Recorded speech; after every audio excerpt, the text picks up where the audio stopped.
Good morning, everyone. Thank you for joining us for WEX Reliability in the West discussion series. Today, we'll be talking about WEX, the summer assessment. I'm Travis English. Today is June 5th. We thank you for joining us. We'll take a look at our antitrust policy. All WEC meetings are conducted in accordance with the WEC antitrust policy and the NERC antitrust compliance guidelines. All participants must comply with the policy and guidelines. This meeting is public, confidential, or proprietary information should not be discussed in the open session. This webinar is also being recorded and it will be posted publicly. By participating, you give your consent for your name, voice, image, and likeness to be included in that recording. WEC strives to ensure the information presented today is accurate and reflects the views of WEC. However, all interpretations and positions are subject to change. If you have any questions, please contact our legal counsel. Again, thanks for joining us, everyone, for the summer assessment. I'd like to introduce Chris Raper. She's WEC's Vice President of Strategic Engagement and External Affairs. Chris, welcome. Good morning. Thanks, Travis, for the intro. I just want to get us started this morning by talking about summer, as Travis kicked off. As most of you know, NERC every year puts out a summer reliability assessment. What you may not know is that WEC actually is the one that provides the information to NERC with regard to the Western interconnection information. And so NERC released their summer assessment in May, so just last month. And we have Matt Zapataki here. He is WEC's Senior Reliability Assessments Engineer to give us an overview before we start a discussion with our panel on what influenced and informed the information that we provided to NERC this year for their summer reliability assessment. So Matt, the floor is yours. Wonderful. Well, thank you, Chris and Travis, for that introduction. So we already got who I am out of the way, and I'll be here to discuss that 2024 Summer Reliability Outlook for the Western Interconnection. And we can go to the next slide, please. The reliability risks identified for the upcoming 2024 summer season, I just kind of summarized them above here. You know, one thing that was pretty interesting is that the seasonal temperature outlook for the Western United States, it shows about a 60% chance to be above normal for this upcoming summer. And in Canada, that likelihood increases to about 70 to 90%. So it's anticipated to be pretty hot. And if you guys attended the last Reliability in the West session, you'll be aware of this. This can exacerbate demand, ongoing droughts, may increase wildfire risk throughout the summer. And drought conditions are present in regions of the Western Interconnect. Areas that come to mind include British Columbia, Western Montana, Northern Idaho, as well as the Southwest. And this can reduce hydro availability in those areas. Not coincidentally, above normal risk for wildfire development has been identified in those very same regions. We've also been seeing supply chain issues across the West, which can lead to the delayment of new resources or transmission projects, as well as the connection of new customers and asset repowers.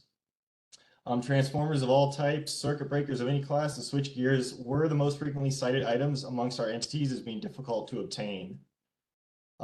These items generally have a lead time varying from 10 months to 3 years. And we've also seen increasing costs for wind, solar, and transmission projects. What I also found interesting is that a few times it was mentioned that skilled labor shortages are becoming a concern for the thermal sites. As we move on to cyber and physical security, this is kind of more of a national concern than just a concern to the West, just due to the grid's critical nature.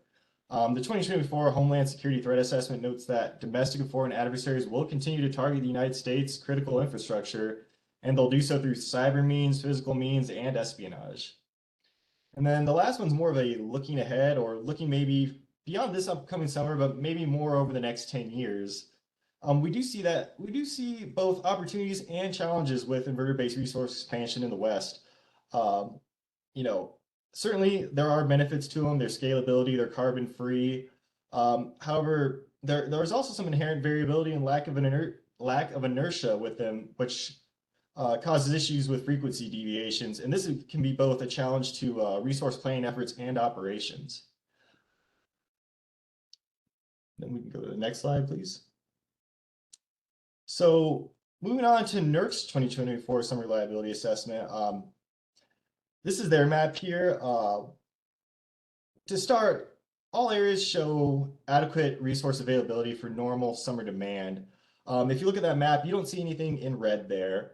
And really what we're saying there is that, under average peak demand conditions, the United States and those regions of Canada look okay.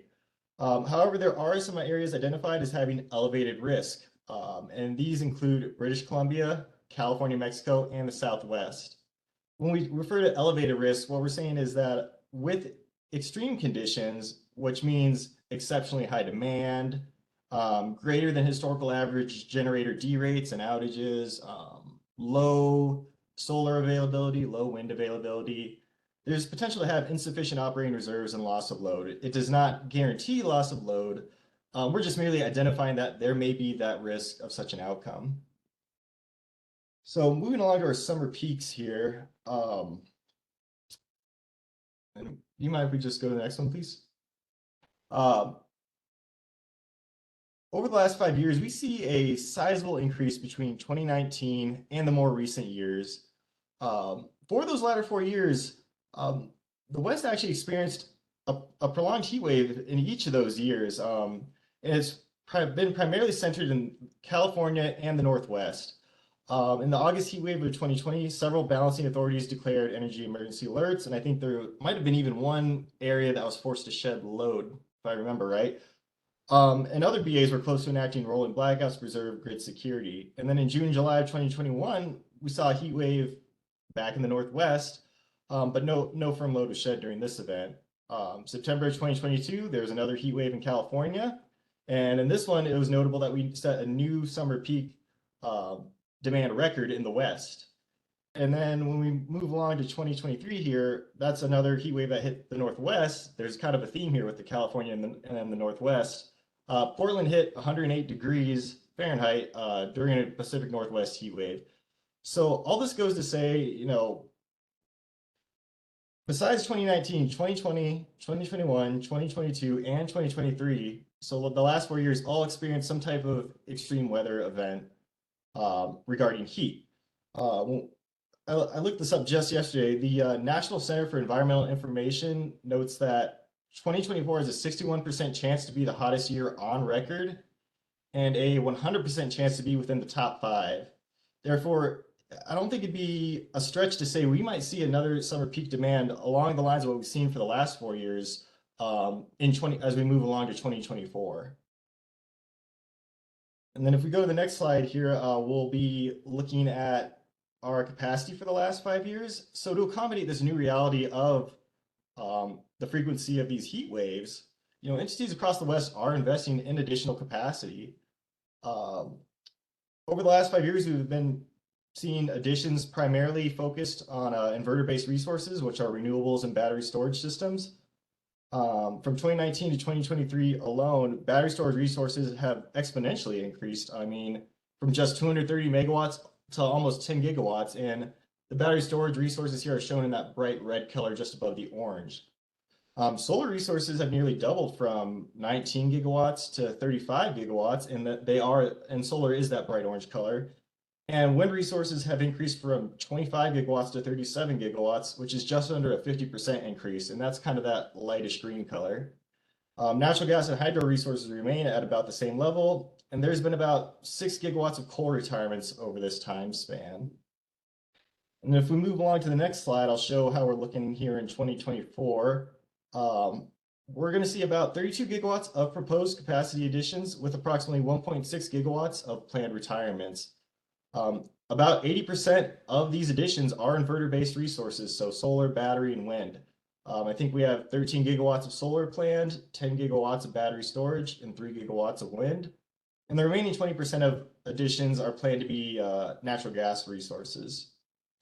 The retirement side is primarily made up of thermal retirements. I think about 60% is coal, and the other 30 to 35% is natural gas.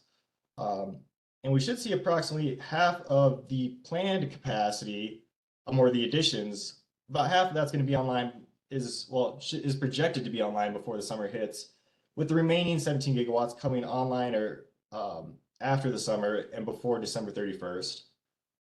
So this is my last slide here, but I think all in all, this kind of gives us a broad overview of the risks anticipated for the summer, the peak loads we may be looking at, and the ways entities across the West are planning to meet demand.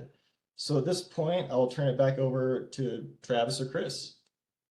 Thanks, Matt. Appreciate that overview of the summer assessment material that we provided NERC for their report as well. And I want to introduce our panel that's coming on for discussion today. We have Katie Rogers, who is a manager at WEC of Reliability Assessments. Matt will continue along in our conversation, and then Brian Domgard, who is a senior performance analyst with WEC. And I want to highlight here that part of the reason that we're having this conversation now is, one, we're sort of already into summer, right? Some places of the country have seen highs into the triple digits already. And two, based on Matt's slides, I think everyone can see, and pretty much anyone who's been paying attention in the energy space knows that we have had some really tight summers recently, particularly in the West. And so we find that this conversation is very timely, both in the year, the time of year that we're having it, and the year that we're having it, simply because until we can get more resources and more transmission online to be able to get the energy from where it's generated to load, and have a broader perspective and purview of where that energy can come from, then we have to know what it is that we're looking at and what the risks may be. And right now the risks are greater than they ever have been, which I think is apparent by Matt's slides that he just showed. And to that point, Matt, I want to ask you the first question. Can you explain a little bit more? You had a slide that showed that Canada and the desert Southwest are at an elevated risk. Can you explain a little bit more about why those particular areas within the Western interconnection are at higher risk? Yeah, absolutely. And that's a great question, Chris, because if anybody's actually been looking at the summer reliability assessment published for 2024, you might see that these regions didn't actually show any loss of load for the upcoming summer in our studies. However, the reason for British Columbia being identified as having elevated risk is a bit more multifaceted than just the surface level study approach here.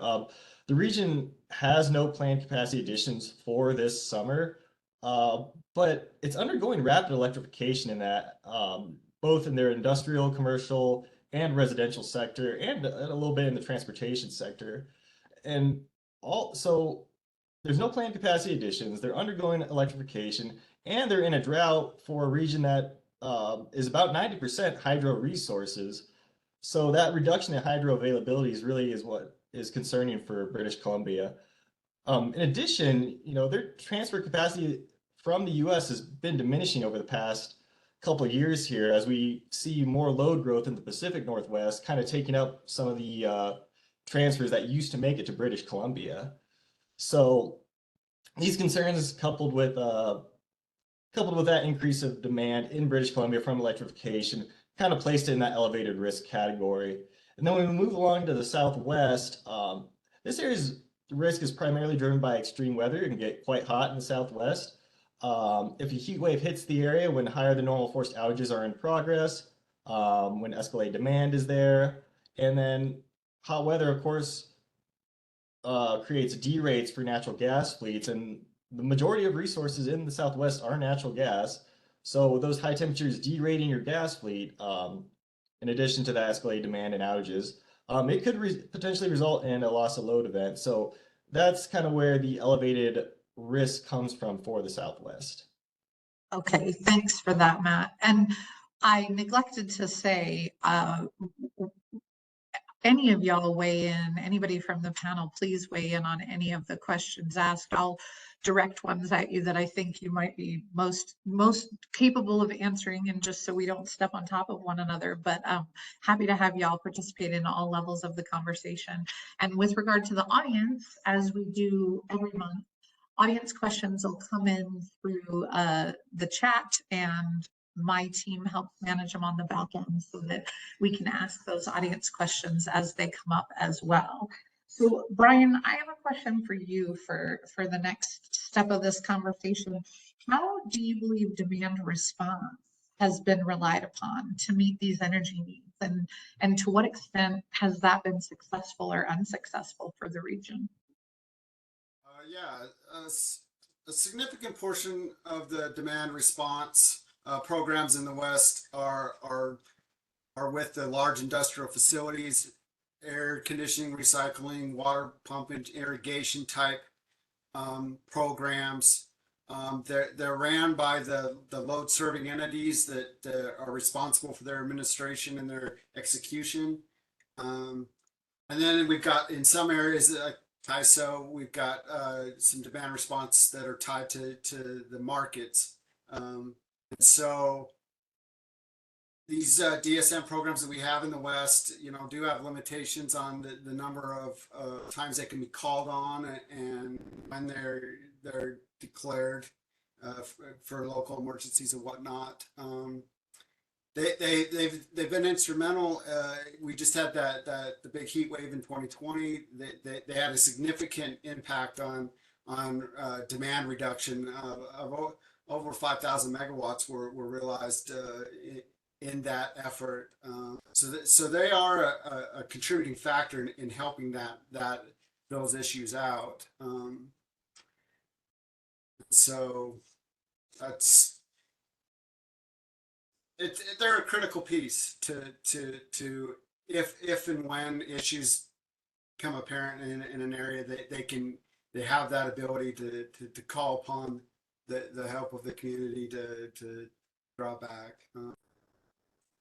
So when we were prepping and talking, we had several conversations regarding this panel as we were prepping for it. And some of what we talked about was kind of this inverse impact that we've seen on the utilization of demand response.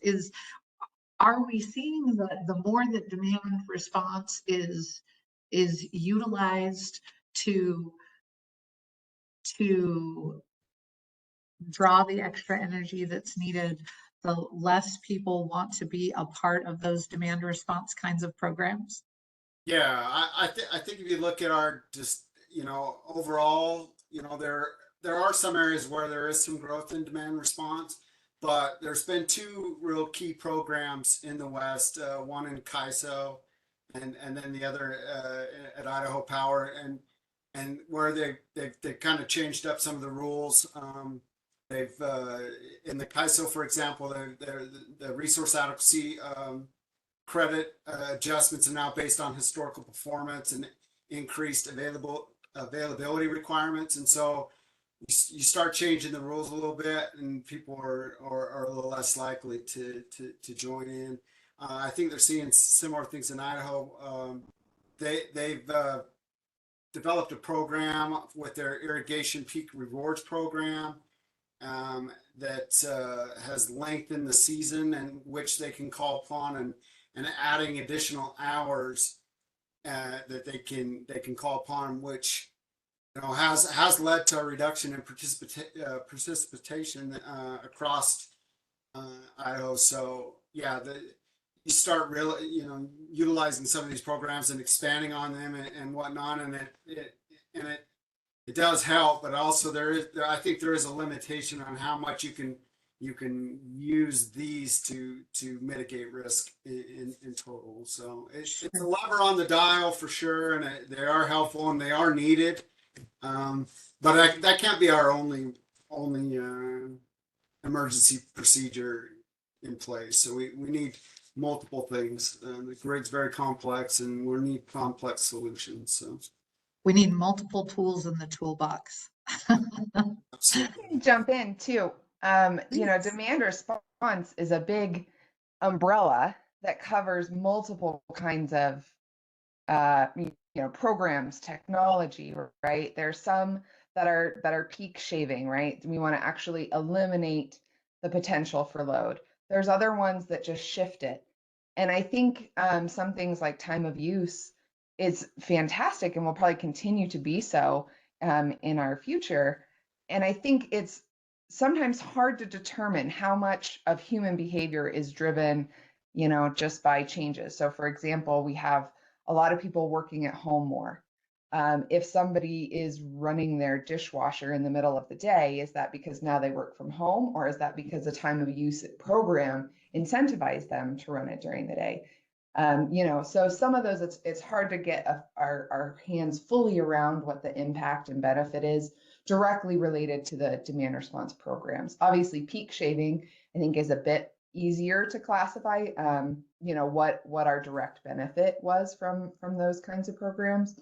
I think we're still growing and learning, and I think it'll continue to play a role in our future in all the many ways that it can benefit us. I'll appreciate those details, Katie. You're totally right. And those are additional pieces, right, of the puzzle that come into play that we maybe can't anticipate and we don't have all the answers to, but working to determine what some of those answers are so that we can have a better idea of how the grid might respond under emergency circumstances. So thank you. So I'm going to throw this one out there to any of you. Are there, going back to kind of Canada and the desert Southwest and just that map that Matt showed in general, are there issues between subregions that cause concerns, extended transmission or generation outages, increased dependency on transfers? How does that work in general and more specifically for this summer's reliability assessment? Well, does anybody mind if I take first attempt at this one? Or I'll give it a shot here. So I like this question. It's wide ranging and it's really going to touch on a lot of topics. I'll try to maybe touch on each region just a little bit on some of the issues we're seeing from region to region and whatnot for this summer. We'll see what I get through. So solar proliferation in Canada and Mexico, it's resulted in higher than historically observed south to north transfers from California to the Northwest. And that's actually been causing concerns with system operating limits from past between the two regions. It's also so even though we're getting more transfer from California to the Northwest, we're seeing load growth in that Northwest, kind of like we discussed a little bit earlier on. And that load growth is taking more of those transfers, but less of it's getting up to British Columbia, which is part of that elevated risk we already talked about.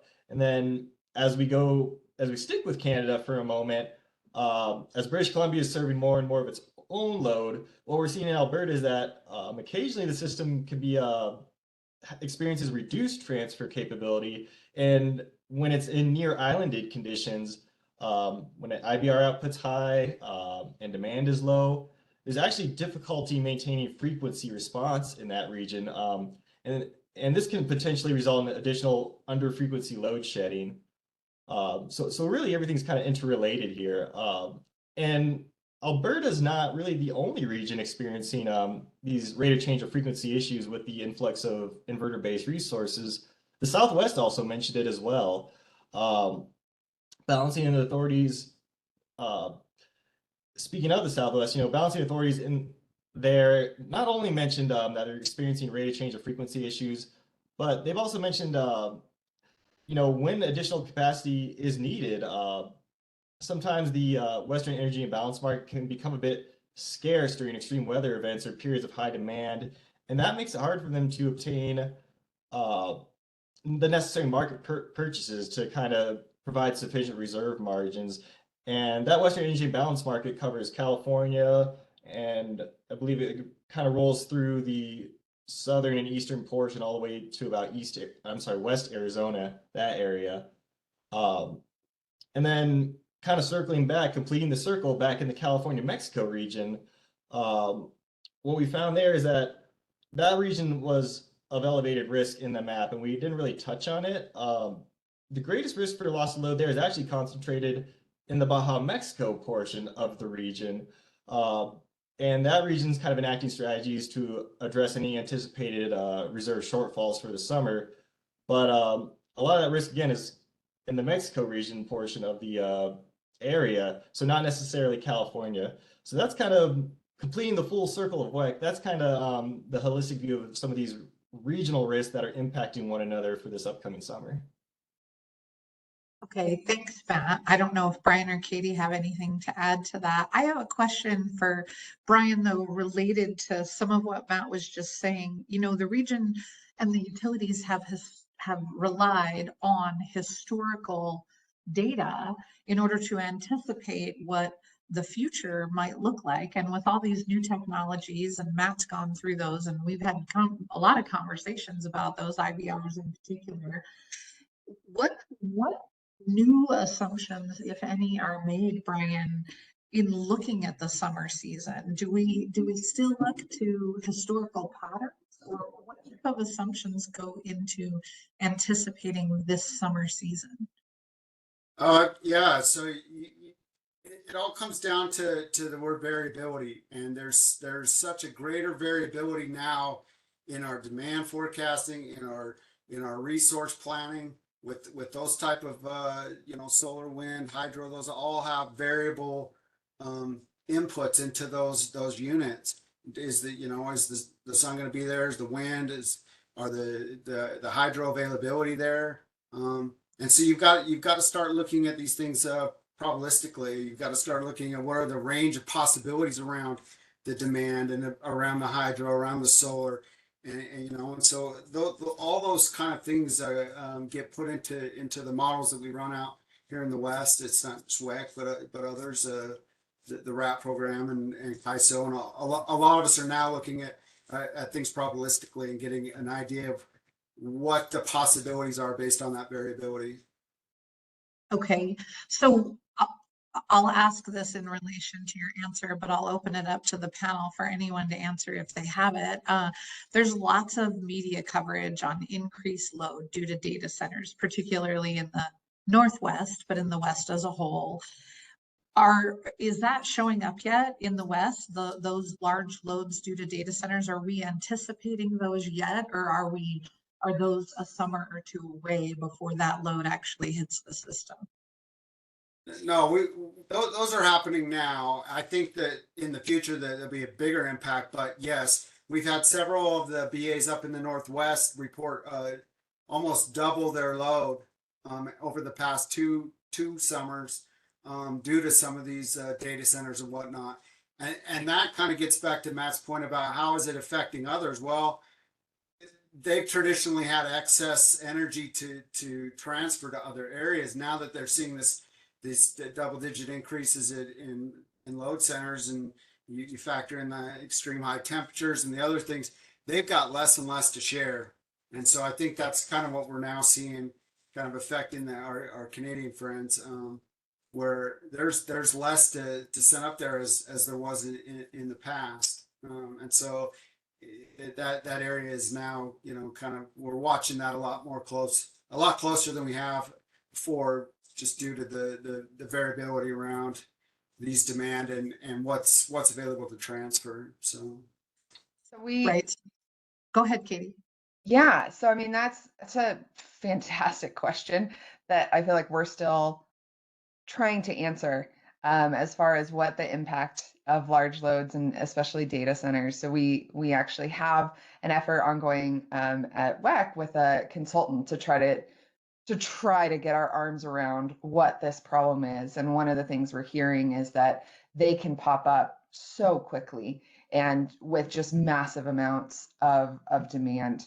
And so some of that just innately makes it hard to be prepared for. And you think about the time it takes to build a power plant, give or take 5 years, the time it takes to build transmission, 15, maybe more years, right? And then you have a data center that can come on in a year or give or take, trying to balance how we anticipate those. So even though we might not be seeing them right now, what's scary is that doesn't necessarily mean they're not going to be there. It means that they can move so quickly, we just might not have even seen it coming yet.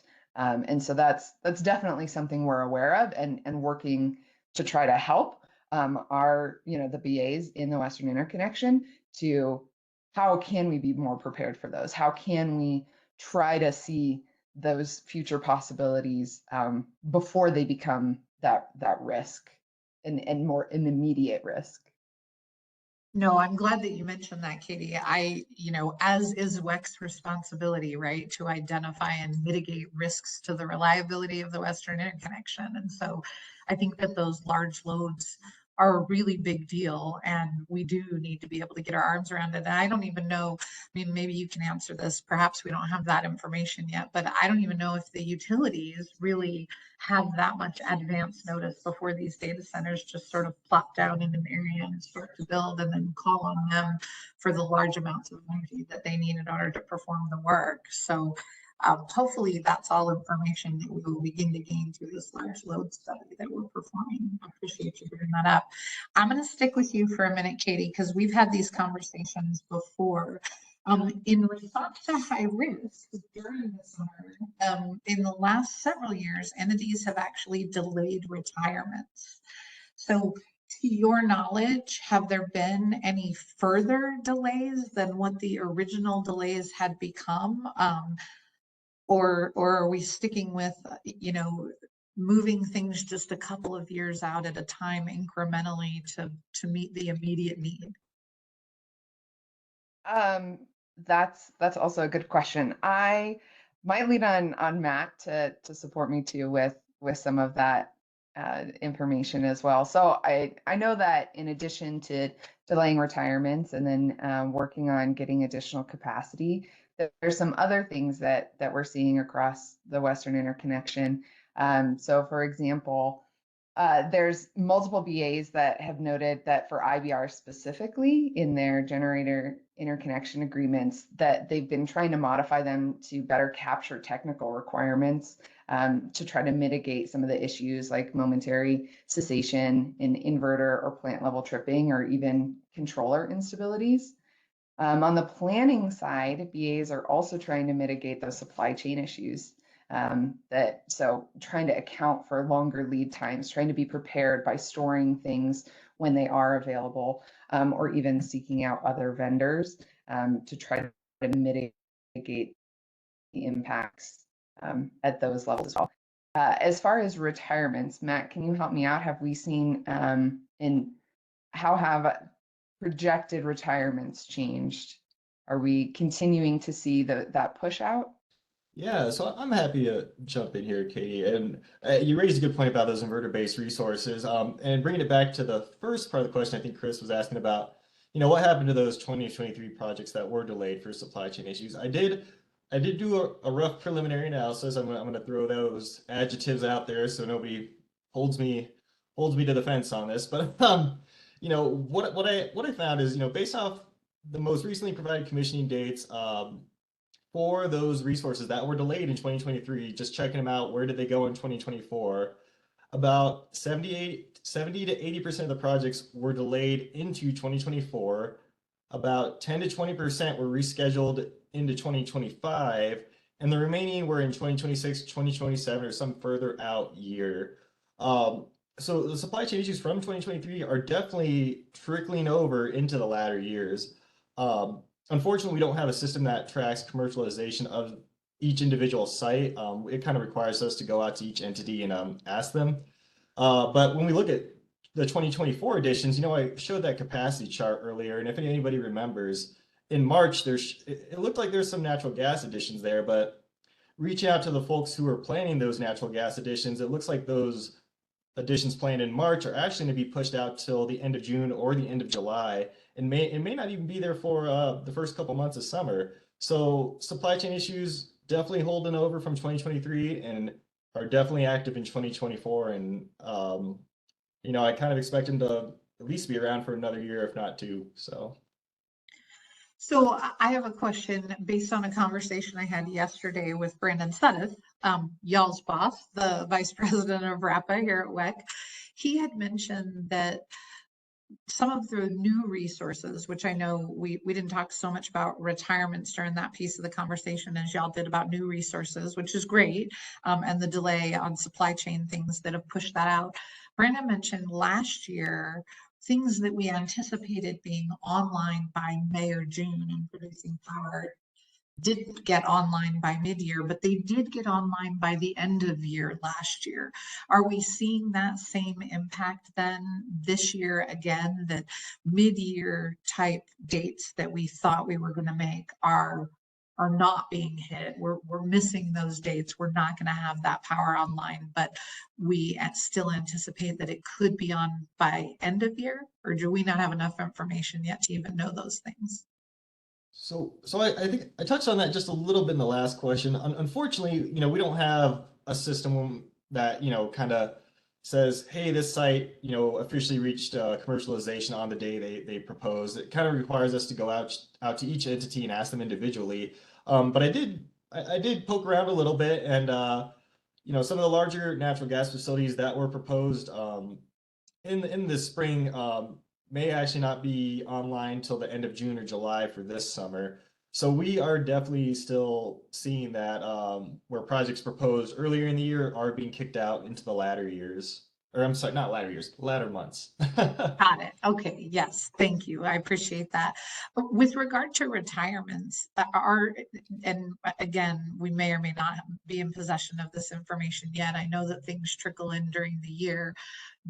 The delayed retirements are the delays that that the utilities declared last year or the year before going to be long enough, or do we anticipate that for reliability purposes, in order to mitigate the risk and diminish the risk, that we're going to need those resources a little bit longer than what even the delayed retirement dates were? Well, I'll touch on this real quick. I do know that the commissions in that are definitely looking at that. One example in California, you had the delay of the nuclear unit, Diablo Canyon, that got pushed out based on the needs of that California saw that they needed. So that's definitely a topic that they address and look at each year. I know in the past they've delayed coal retirements and they pushed things out. I still think that based on the plans that we're getting, do we still need to push those out further and further?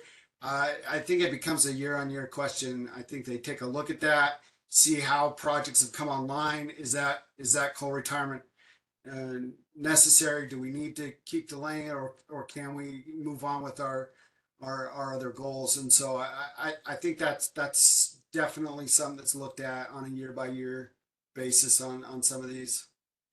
Okay, thanks, Brian. So we have questions coming in from the audience, and again, to the extent that we have any of this information yet, love to hear your thoughts on this. But some of the questions are related to, do we have, Matt, you showed the chart that shows that it could be a worse year, right? Like 100% it's going to be bad, however many percent that it could be the worst year that we've seen yet. People are wondering, do we have any numbers of gigawatts in gigawatt terms of what we anticipate the load levels are going to look like this year for the worst days for the summer? Brian, do you have any good extreme, maybe some extreme load gigawatts you'd be able to share projection wise for load? I don't have that pulled up at the moment, but yeah, we plan for those, and it definitely it very well could be. We could be seeing, especially when he mentioned the temperatures. I think that's what he was kind of referring to as the worst possible outcome type issues. He mentioned Portland being into the triple digits and whatnot. So yeah, those definitely correspond with the demand and the demand forecast. We may be seeing the more extreme peaks being hit this year. So I think if I remember correctly, the highest peak was in summer of 2022, and it was about 168,000 megawatts, if I remember correctly, from other conversations we've had. And so what I hear you saying is, if we have no issues and no summer heat domes, heat events, wildfire, all of the things that Matt showed on one of his first slides, then we could be okay and we can manage that. But if we have those events like we have had for the last many summers, then we're going to have to manage the interconnection really carefully in order to make sure that everybody still has energy. Yeah, that's I think that's the issues that are facing the operators every summer. It's we're always planning for the worst and hoping for the best, and they do an amazing job each year. And yeah, each year the challenge gets harder and harder, it seems. Although the planning side of things, we are trying to build more resources, and we're doing transmission studies. We're working on making their job easier each year, but there's it seems like every year there's new challenges to tackle, and things that they've got to manage. And so Yeah, and just to add on to what Brian was saying, it does get more challenging every year. I think I was reading in the Western Assessment of Resource Adequacy that I think wind and solar are projected to make up 2/3 of the resources entities plan to add over the next decade.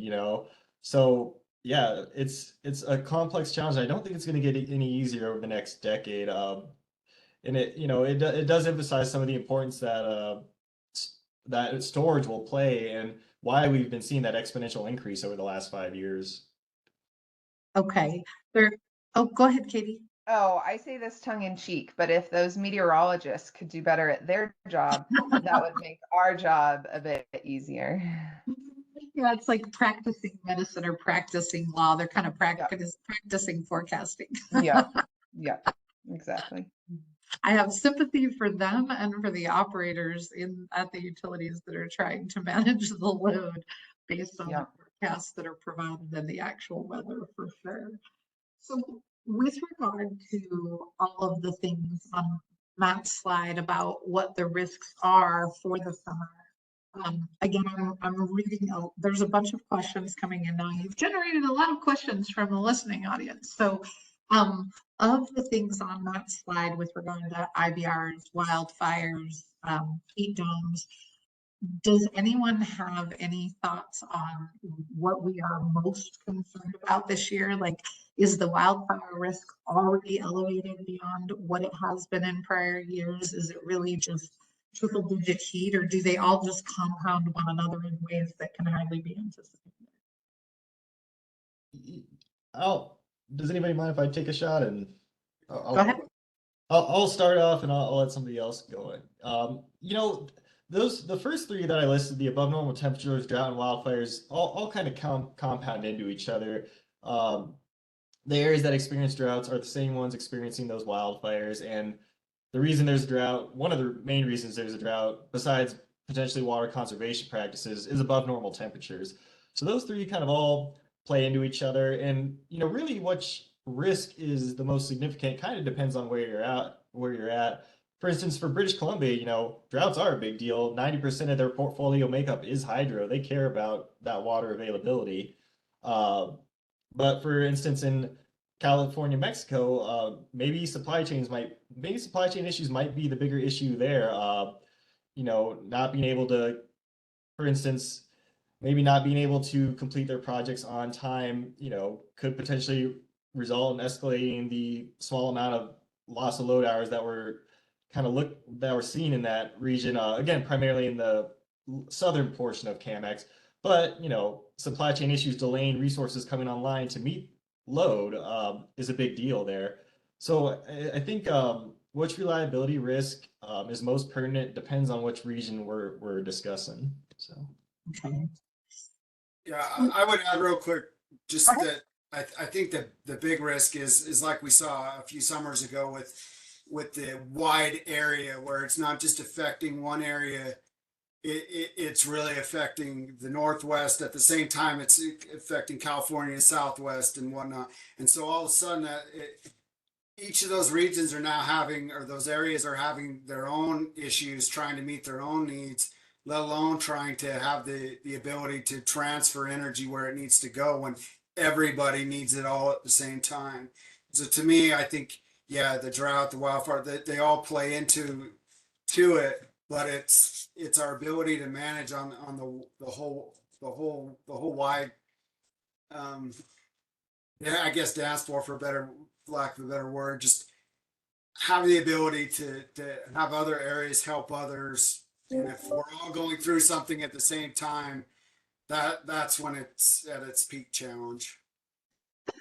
And I want to stress here, because we're talking about the sky is falling, right? Or at least the sky could potentially fall, right? And so I want to assure everyone that's dialed in and listening that part of the reason we're having this conversation and what we know is also going on in the rest of the interconnection is that everyone is having these conversations. The utilities are having them, the BAs are having them, CAISO, SPP, RAP, is already has work underway. And so I want to provide some assurance that people are on point for this. They are getting ready for this so that the interconnection can react and respond in a collective, constructive way to try and keep the lights on and not have to shed load. So with regard to the IVR, oh, sorry, Katie, go ahead. No, I was just going to kind of add it to what you were saying and just kind of plug the ITCS, the International or Interregional Transfer Capability Study that's ongoing. We don't have results for that, but that speaks to another way that that as an entire ERO organization across the U.S. and parts of Canada that are included, that we're looking at basically what Brian was mentioning, that ability to help one another, right? That if there are wildfires going on in California, if there is drought that's affecting hydro availability up in the north, how can the subregions and BAs in the whole of the Western Interconnection work together so that someone isn't stranded and stuck and dealing with total fallout, that we're all there to cooperate, and making sure that transmission availability, and resource availability is there too. So thank you, Kate. Just wanted to plug that. No, I'm totally glad that you mentioned that. I think that, Congress only asked NERC and the regions to perform this one study so far, right? We'll leave it at that. I know that NERC believes that the work can be utilized for a bigger purpose, and definitely I think we within the Western Interconnection and WEC believe that the information that we will gain from this congressionally directed work can really help us going forward in all those regards that you just articulated. So I think that we can gain some valuable insights and information as that report concludes. And did you mention it has to be filed with NERC or FERC, one of the two, by late December? Is that right? Early, December 2nd. Okay, December 2nd. It will be done by December 2nd. So coming up fast. I appreciate you mentioning that. I think that that information will be really valuable to us. With regard to IBRs, it seems that they were not listed as an operational challenge for the summer of 2023, but they are on a list of operational challenges for 2024. And I know we've talked a little bit about IBRs and the different impact. I'm wondering what has changed? Is it simply the magnitude of IBRs coming on now all at once that changes that operational impact? Or is it the non-specificity of knowing what's going to be coming on, the lack of information with regard to those resources? So I think it's both. The inverter-based resource capacity in the Western Interconnection, as we talked about, it's expanding rapidly. Again, during that 5-year period we showed on the slide, the West experienced 37 gigawatts of inverter-based resource growth, which is quite a bit. They went from 46 gigawatts in 2019 to 83 gigawatts in 2023. So in 2023, that 83 gigawatts was about 27% of the total capacity in the Western Interconnection. In 2024, I think I mentioned that it was 26 gigawatts of IBRs are being proposed. And that's going to bring that IBR portfolio makeup in the West to about 33%. That's a third of the resources in the West, which is huge. so I think it's both magnitude and acknowledgement of some of the intricacies of the technology. Um, when you have these resources that the energy varies, I mean that increases your uncertainty in what you're going to get from the resource. Um, and batteries themselves are also inverter-based resources. So IBR resources now are kind of still fitted with grid forming inverters. I'm sorry, grid following inverters, which don't do much to address that rate of change of frequency issue that we mentioned was occurring occasionally in Alberta and as well in the Southwest. And so, not addressing those frequency response issues does have the potential to lead to under frequency load shedding events. And that could happen more frequently as our IBR portfolio grows if we don't start moving towards grid forming inverters for the IBR resources. And of course, just that energy variability, that's always going to be a challenge in resource planning. So I think it's listed now just because we recognize that challenge it's being acknowledged now, and it's just only going to grow as we go forward. So. Gotcha. Thanks, Matt. I don't want to leave this conversation without talking about hydro. So what is the status of the major hydro facilities going into the summer of 2024? Do we still have concerns about water availability, about the utilization of those hydro resources? Yeah, so I think I can tackle this one. I think most of them are definitely in a better position than they have been in several years. There are a couple, two facilities, Glen Canyon Dam, they could have some potential reduced output due to some Bureau of Reclamation management plans and whatnot. Doesn't In our modeling, it didn't show that there would be that would cause a reliability issue, but just to note. And then the Alder Hydro Plant also has a extended outage for this summer. Again, that one also is not expected to impact overall reliability for this summer, but definitely wanted to mention those two. As far as the water availability you mentioned, we've seen a much improved water reservoir levels over this past winter. Two most notable reservoirs, Lake Mead and Lake Powell, they're in the Southwest, have increased their lake levels by over 10%. In a 1 year period, so that they definitely are coming back. Does that necessarily mean that we're now back into historical norms? No, we still have drought issues, and but at least things are moving in the right direction that way. And I do want to mention water conservation efforts in those areas has helped as well. And so yeah, that's where we're at with the water levels. Again, like I said, we still have some issues in British Columbia with the drought up there and their main reliance on hydro. But I think that the pictures we saw coming out of some of those reservoirs over the last few years, that's definitely gotten better over the last summer or winter. But still monitoring that and still keeping a close eye on that. Water availability in the West is definitely a major issue and something we'll continue to monitor closely. And I was just to add just quickly on that, on the positive side of things,